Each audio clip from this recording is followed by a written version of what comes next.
নমস্কার। কবি জয় গোস্বামীর লেখা মালতীবালা বালিকা বিদ্যালয়। বেণীমাধব বেণীমাধব তোমার বাড়ি যাব। বেণীমাধব তুমি কি আর আমার কথা ভাবো। বেণীমাধব মোহনবাসী তমাল তরুমূলে বাজিয়েছিলে আমি তখন মালতী স্কুলে। ডেস্কে বসে অঙ্ক করি ছোট্ট ক্লাস ঘর, বাইরে দিদিমণির পাশে দিদিমণির বর। আমি তখন নবম শ্রেণী, আমি তখন শাড়ি। আলাপ হলো বেণীমাধব সুলেখাদে বাড়ি।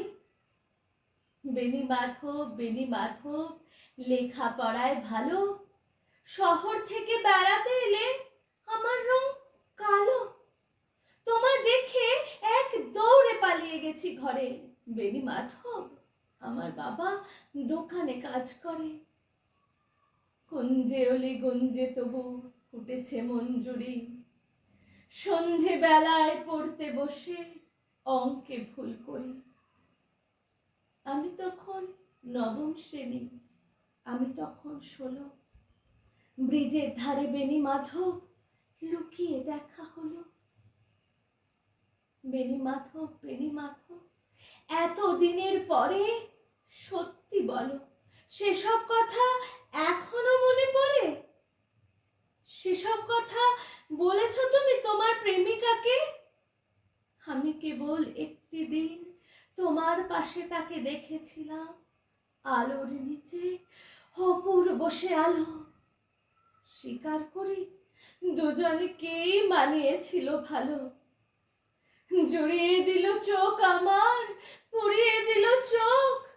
বাড়িতে এসে বলেছিলাম ওদের ভালো হোক।